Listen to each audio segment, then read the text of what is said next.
Ya, saya ingin bertanya, Bagus, terkait dengan public speaking itu sendiri. Untuk masalah dakwah kan, public speaking itu seberapa besar pentingnya? Karena saya juga kan ada memiliki skill dari graphic designer gitu. Ya. Nah, untuk public speaking sendiri, lebih baik mana gitu? Kita berdakwah lewat public speaking atau berdakwah dengan graphic designer? Saya bertanya balik sama Elvan, bisa kamu setiap saat mendesain? Bisakah kamu setiap saat mendesain? Tidak. Enggak, Om. Kalau kamu setiap saat mendesain, kau harus bawa terus perangkat. Tapi sekarang saya tanya, bisakah kamu setiap saat berbicara? Sangat bisa. Kau mau tidur aja berbicara, bangun tidur aja bicara. Tidak mungkin kamu mau tidur desain grafis dulu. Dan desain grafis itu belum tentu orang-orang langsung bisa membaca maksud kalau dia orang visual. Kalau dia orang auditori, nah ini karena kita tidak paham manusia itu apa. Manusia itu terbagi menjadi 3 konsentrasi induction. Artinya manusia itu terbagi menjadi 3 bagian besar. Dia mau menerima berita. Ada orang yang siap menerima berita kalau dari gambar-gambar. Itu manusia visual. Makanya kenapa itu dipelajari di kafe. Ada orang yang memang dia senang mendapat induksi dengan pendengarannya. Nah,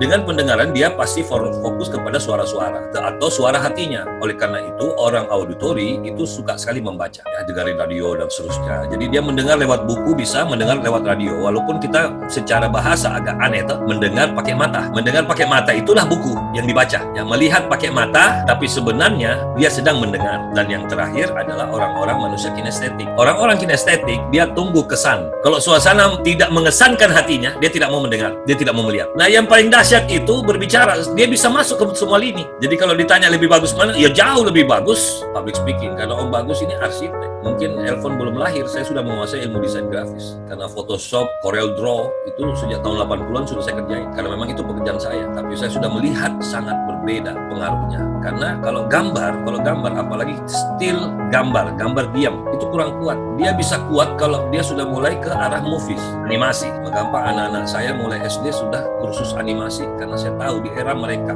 sudah berkomunikasi pakai animasi. Nah, jadi saya ngeri kalau melihat ustadz-ustadz pengen dakwah, tapi tidak mau menyentuh area itu. Tapi bukan berarti Elvan, kita tidak harus belajar itu. Salah. Di kafe ustadz wajib untuk menguasai ilmu komputer, terutama desain grafis. Karena ada mata kuliahnya. Karena bagaimana kita berdakwah pakai poster, bagaimana kita berdakwah pakai sandiwara radio, bagaimana kita berdakwah pakai film, bagaimana kita berdakwah pakai foto. Semua itu harus. Tetapi kali ini kita hanya fokus untuk urusan speakingnya dulu.